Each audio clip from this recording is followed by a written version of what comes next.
out to each other, across Austin or wherever you may be. Okay. Let's do some breathing and relaxation. Separate the feet comfortably apart. Apply a gentle pressure with the hands. Allow the eyes to close. And then feel the eyelids and the eyes beneath them soften.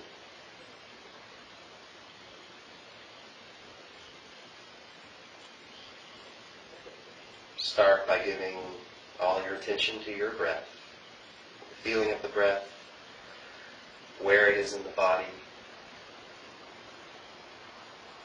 the feeling of general tension or relaxation in the body. Breathe in deeply. Feel that lower abdomen expand a little bit where your hands are. Breathe out slowly. Feel it go back in.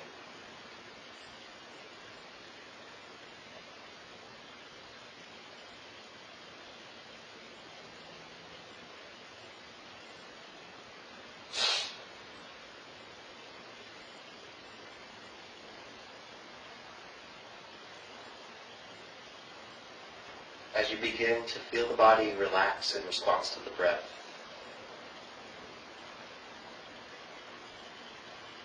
remember that there's really nothing else to do or to think about right now.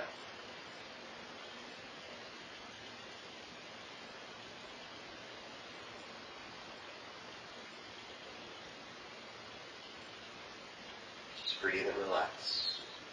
Feel the tension begin to leave the body, starting at the top of the head. Feel the face relax. Relax the jaw.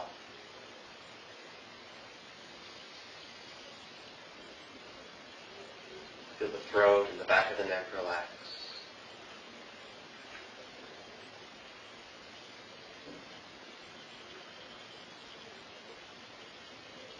See if you can feel the breath moving through all these areas. Relax the chest.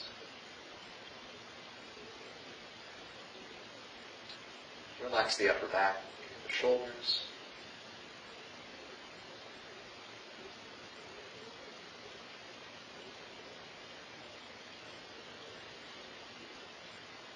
Relax the arms, the hands.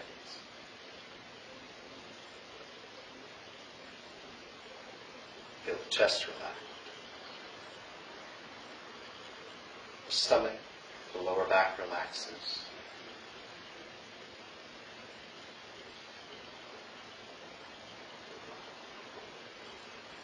Relax the waist, the hips, the thighs, the backs of the legs.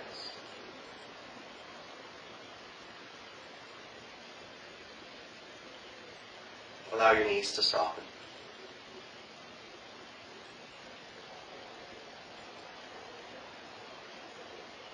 And then allow that relaxation to continue through the rest of the body. The calves, the ankles, and the feet relax.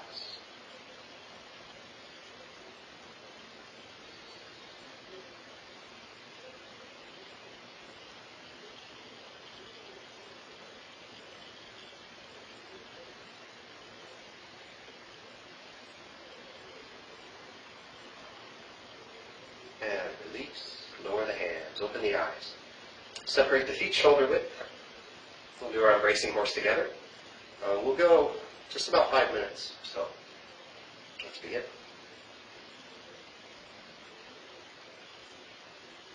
Maybe you found this time as a time where it's easier to do a home practice, and you can start to increase the duration of your embracing horse.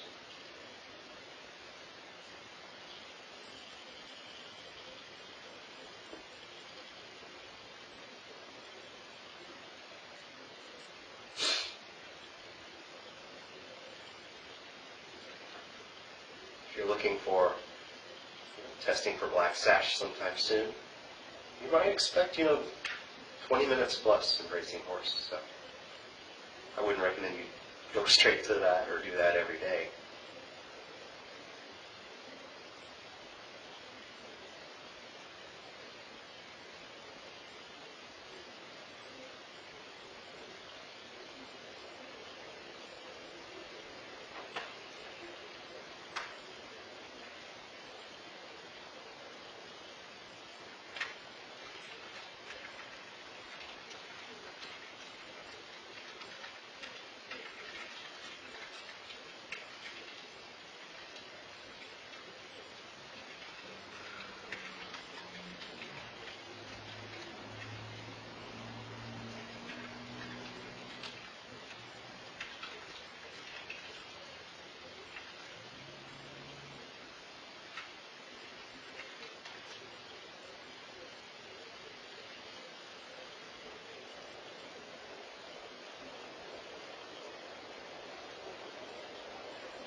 this is long for you and you need to come out of it at any time, that's all right.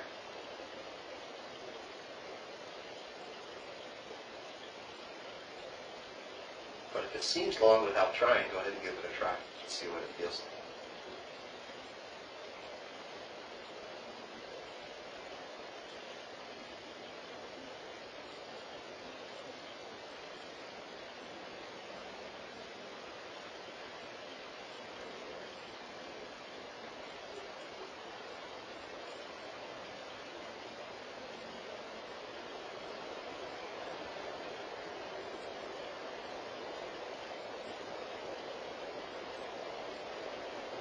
Just about 60 more seconds.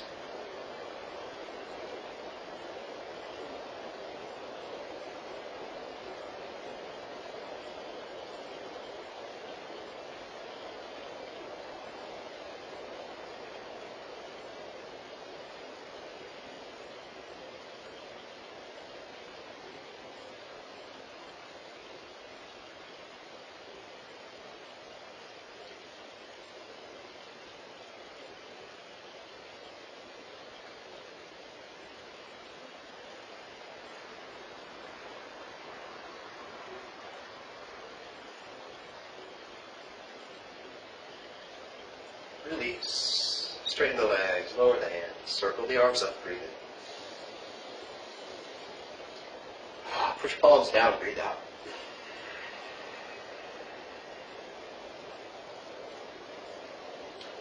Okay. And let's, continue to warm up just by running the advanced section of the form. Copy the feet if you don't know it. Begin to create the outline to fill in with the details as the unit progresses. I'll say the names. Stand back if you want to help memorize them.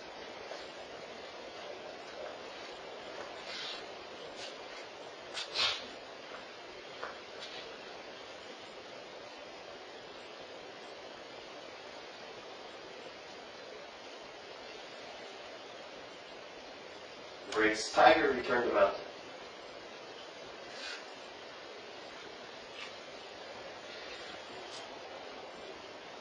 Grasp the bird's tail.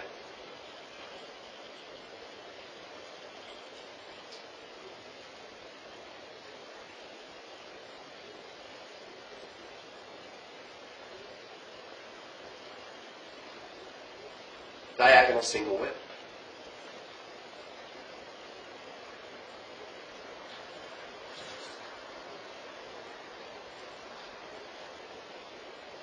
Part the wild horse's mane 1.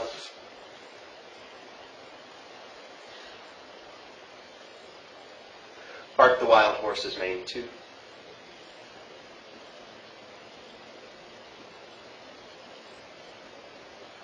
Part the wild horse's mane 3.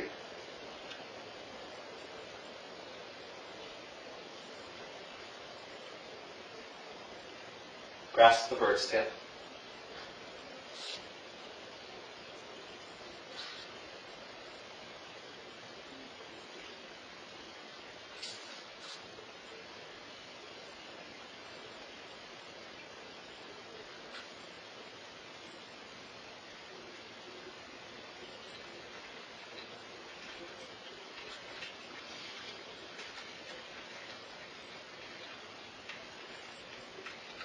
Single whip.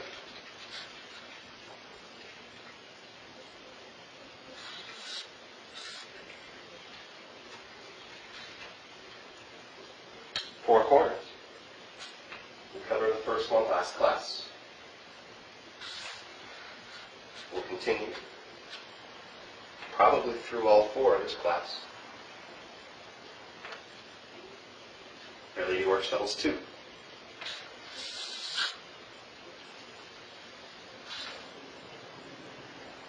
Fair Lady Work Shuttles 3.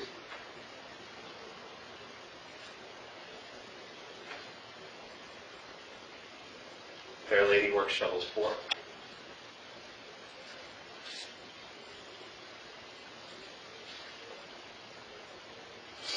Grasp the bird's tail. Grasp the bird's tail.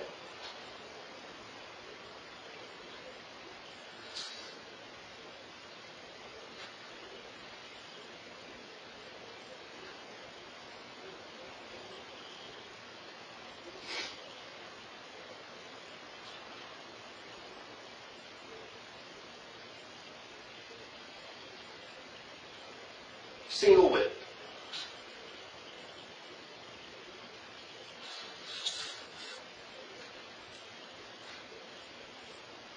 Cloud hands.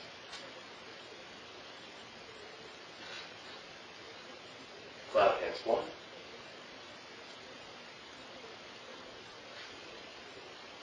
Cloud hands 2.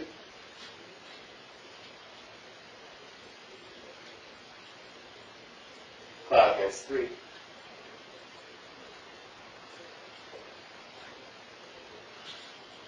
Single whip.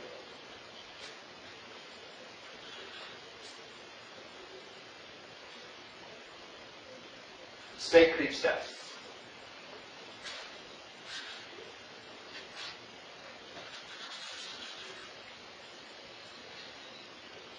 Golden rooster stands on left leg. Golden rooster stands on right leg.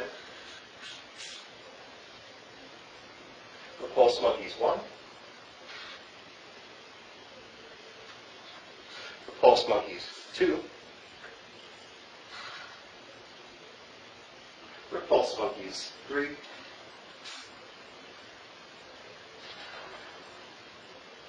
Slant fly.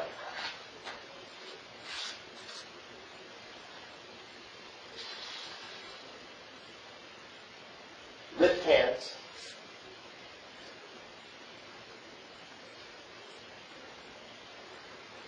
White crane spreads wings.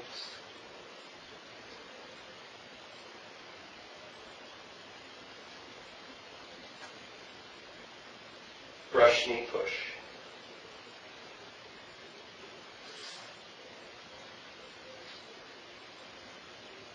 Needle at sea bottom.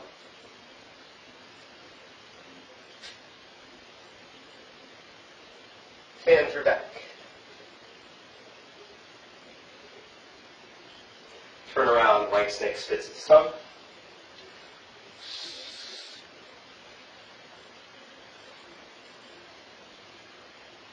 Hidden hand punch.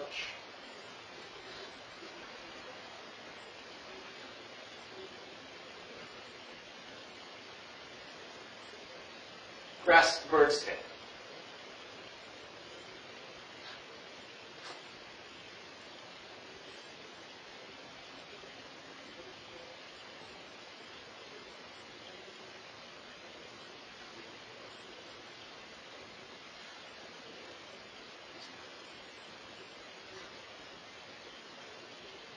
Single whip.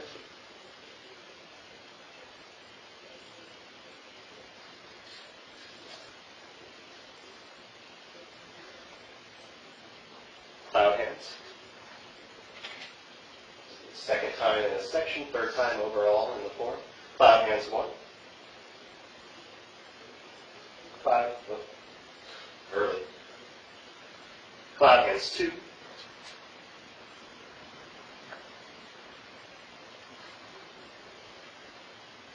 Cloud hands 3.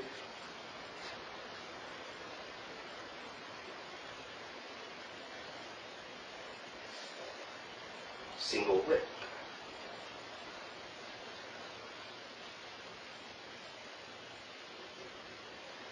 Pat high horse.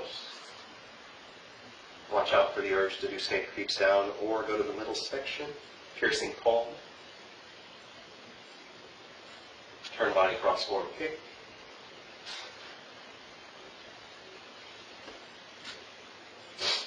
Brush knee punch to groin.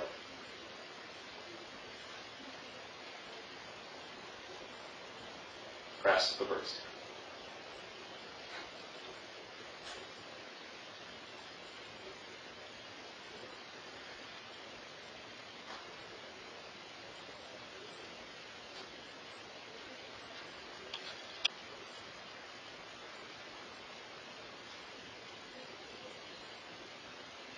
Single whip.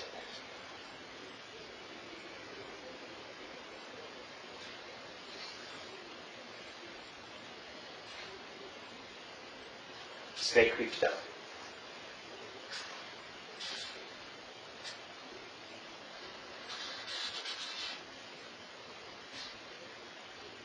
Step up 7 stars. Step back, ride the tiger to the mountain. Sweep the lotus.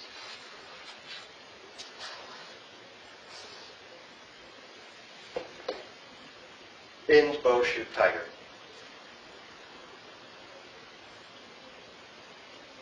Hidden hand punch.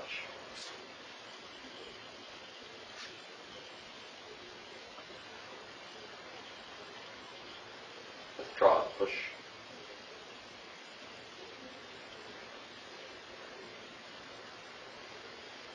Cross hands.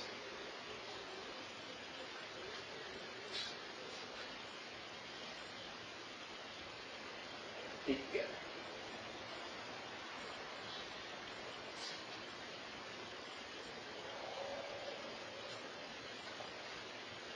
That was all the moves, right? Okay, I hope so. Yeah, I think that was all. All right. Last class. So, what did we cover last class? We did a little review of the part the wild horses made. I think that was last class. And then we talked about the transition into this grasp the bird's tail that ends up starting different, but then being just like your first grasp the bird's tail that you didn't even know was called grasp the bird's tail. Single whip, and then we talked a lot about the first four corner, the first of the four corners, fairly work shuttles one, and the transition to get into it. Let's do a brief review of the transition into first corner, and then we'll focus especially on corners 2. And if we get 3, then we already have 4. And if you don't know what I mean by that, you'll see by the end of class. So maybe if we get that far.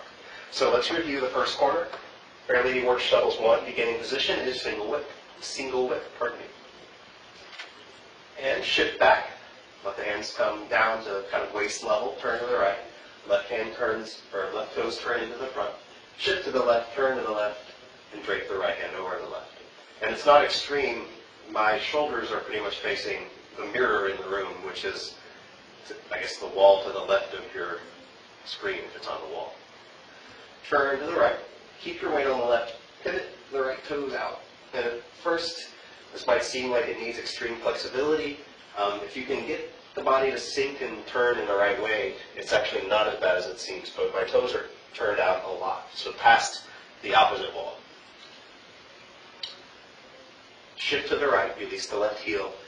Let the arms fold over on the right, like you're holding that baby. Step to your diagonal double dragons. Shift to the left, turn to the left, turn the right toes in. And at the end, the right toes turn in is facing the wall to your right. The left toes straight ahead are 45 degrees. The left arm is high, the right hand's out. The left is up like a white crane, the right is out like a push of a brush knee push. Okay, let's review it 2 more times. Shift back, lower the arms, turn to the right, left toes turn into the front. Shift to the left, turn to the left, drape the right, over the left. Turn to the right, pivot the heel out, shift to the right, release the left heel, flip the hands out, over. Step, diagonal double dragons, shift to the left, turn to the left, turn the right toes in. So 2 more times together.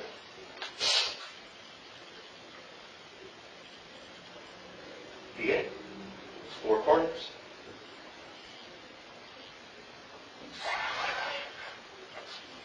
Fair Lady work shuttles 1.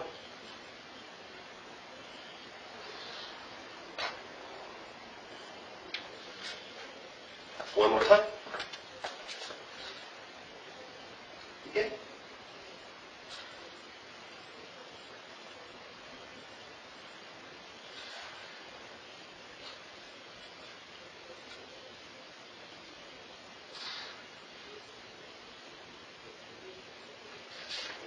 Let's do it one more time.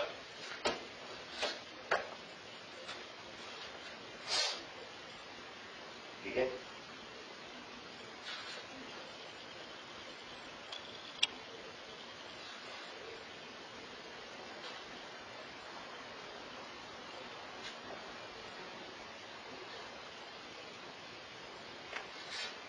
Okay, cool.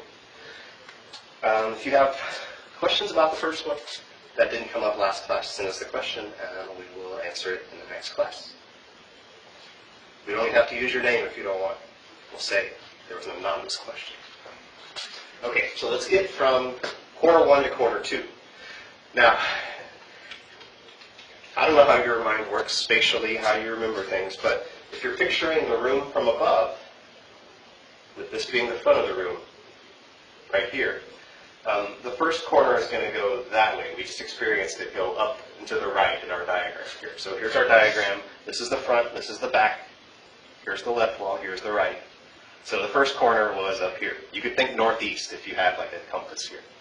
The second corner is going to go the long way around to get to this opposite corner this way. So it's in that same orientation from what would be top right to top left, but we're going to come the long way around. Let's start from, let's break it down to just the feet. So if I have my foot placement to begin, maybe you can see it's that whole bisecting thing where my right toes pointed to that wall on a line that goes through the middle of my left foot with the toes pointed out. That's the beginning position from corner 1 to corner 2. Now in the legs, what are the beginner sort of steps to get there? 1, you would shift back. Double dragon style, shift back. Like the Kung almost, but not leaning forward. In the legs, shift back. Turn the left toes in a lot. This turn is often very challenging at the beginning, and it's another deal that seems like it might be a flexibility thing where, and I was told this and it didn't make sense to me at the time, but it's true. What makes it feel like a flexibility issue is probably a sinking and alignment in the other leg issue.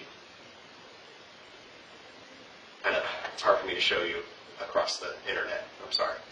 But take my word for it, and then we'll try to address it otherwise if it doesn't make sense. So shift back, turn to the right, left toes all the way to the back wall. Did I get it? Pretty close. We'll go a little farther. Okay. I'm already starting to shift. Shift to the left, which might not feel like much in this leg position, and release the right heel and step in. Because you don't want to weight in that other leg. Stepping in. I'm going to step back from my hips, so not back in a line crossing, but back with my heel from my hips without committing my weight to the right leg. So left thigh is probably crying out, "What are you doing?" Good. Keep your weight on the left. Turn the right toes out. Very off balance for a second, especially without the upper body. But you'll get it. You'll get it. Shift to the right. Turn the left toes in, and you should be diagonal double dragons in the opposite corner. And similar deal. If there's a line, it's going to pretty much bisect there. These toes are out. These toes are towards that wall, and we'll have an opposite of where we started. Let's do just the feet one more time. Shift back. Turn to the right. Left toes come in a lot. Shift to the left. Release the right. Step in. Step back. Turn the right toes out. Shift to the right. Turn the left toes in. Good. Okay. Let's take it as a whole now. Practice it a few times, and then we'll break it down and analyze it. Left arm high, rounded, right arm, palm. And if I wasn't turned, they might be even with each other, but I turned my body, so the right is actually out farther than the left. Shift back, and just let the arms roll in naturally is how I think of it. Turn to the right. Pivot the left toes in. The arms don't really do much except turn with me. Shift to the left, release the right, step in. Arms really don't do much. They kind of move and change with the body a little bit, but I'm not trying to do anything with the arms on their own. Right? So step in, step back. Turn the toes. The arms will help with the balance. Shift to the right. Turn to the right, turn the left toes in. Now your right arm is up. You can see it. Left arm is out. So now the right arm is like the white crane, and the left is like the push of another brushing push. Let's do that 2 more times together, then we'll break down and analyze.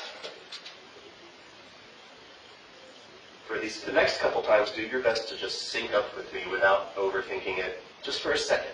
Begin, shift back, the arms relax in, turn to the right, left toes turn, shift to the left, release the right heel, step in, step back, turn the right toes out, shift to the right, turn the left toes in. One more time. Shift back, turn to the right, pivot the toes, which is the hip. Shift to the left, release the right. Step in, step back, turn the toes, shift, toes. Okay, all right.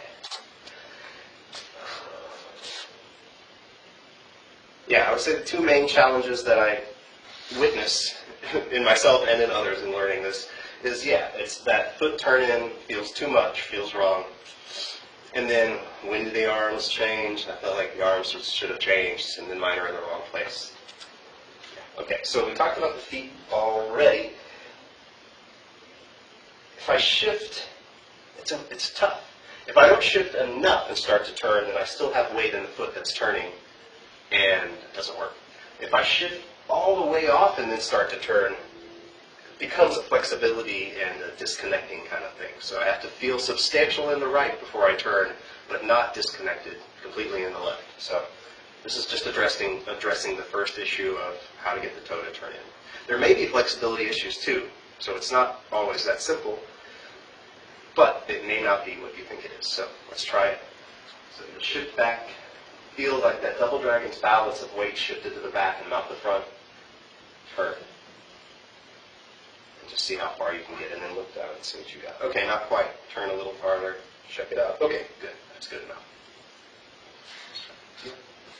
Shift. You can feel the tuck, feel connected, feel your head suspended above the balance. Turn. See what you get. Shift. Oh, the other question is how to step back. It's a lot like Embrace Tiger, Return to Mountain, where I don't want to try to step out, but I'm not stepping directly on a line either, or it'll be too wide. So I'm going to step back from the hips, basically, and not ignore the hands, and turn the toes, and then shift. The hands, they're like this. They come in like this, then they turn with me, and then they come out like this.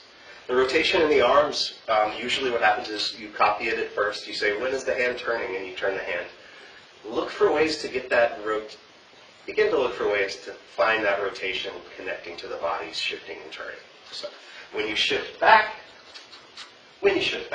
see if you can feel that connect to their relaxing in. And when you turn, feel it turn with the body. When you shift the weight, see where they naturally want to be if you keep that rounded and connected feeling and balance through the body.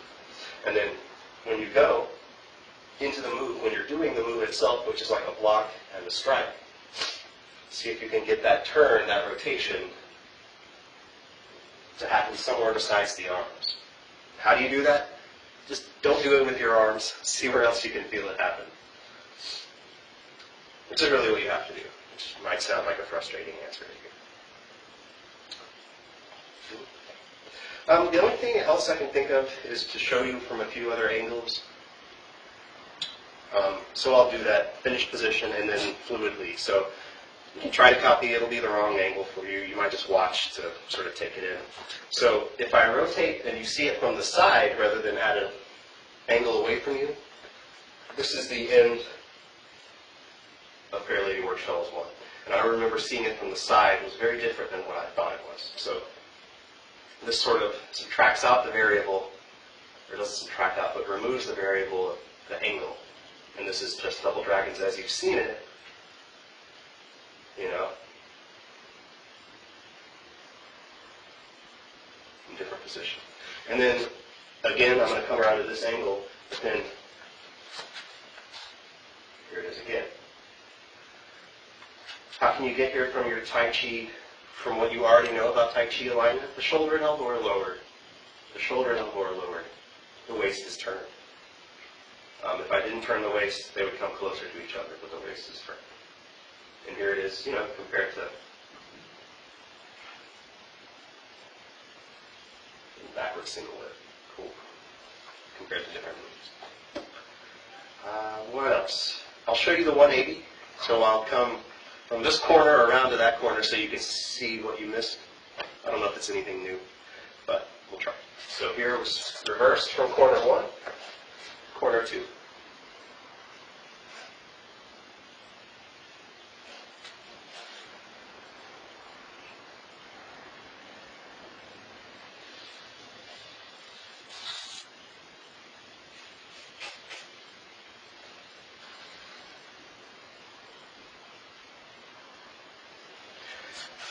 And one more time from that angle. I'll get a little farther away in case I went out the YouTube field of view.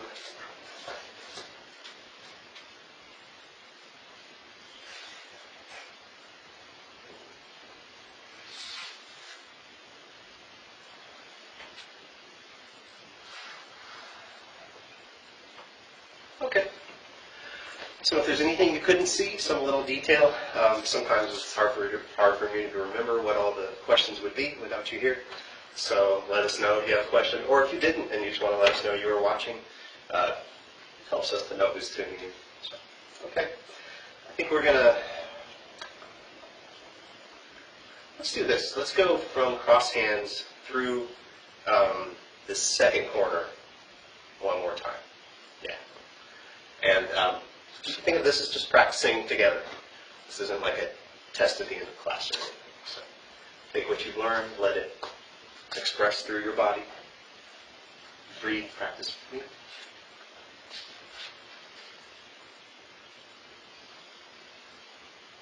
Begin.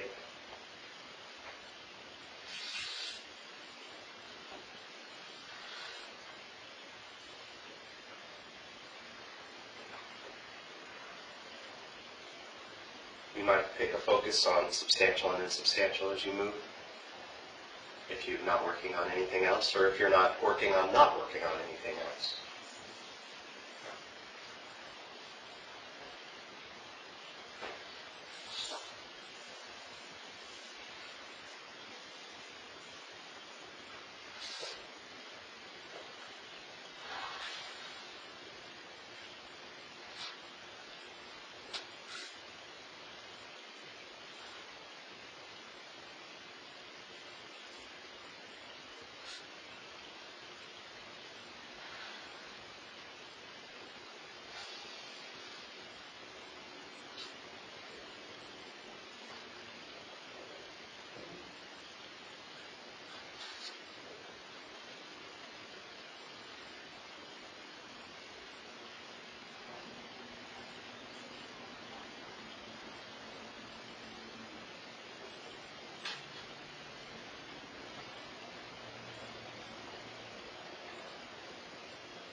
I'll slow a little bit here for the new one.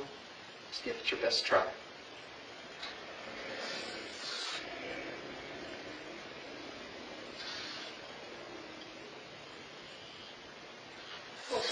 Normally when you practice the style of Tai Chi we're doing, you would like your speed to be even, as much as possible, from when you start to when you finish. You'll catch yourself speeding up. Usually if you're not paying attention at first beginning of your form, you're very focused, and then the attention span finds its limits, and you might start checking out and going faster without realizing it.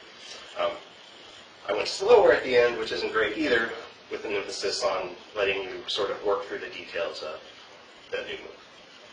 That's what that was. All right. Well, that's about our black sash training. A little early today, and we'll pick up Master's Path a couple minutes after that. So, all right, let's do our life skill. Path of self-mastery requires a focused mind. A focused mind sees no obstacles. The path of self-mastery requires a focused mind. A focused mind sees no obstacles.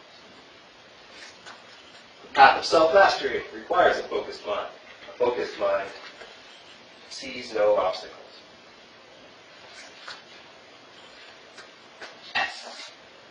End of black sash training. Black sash training dismissed.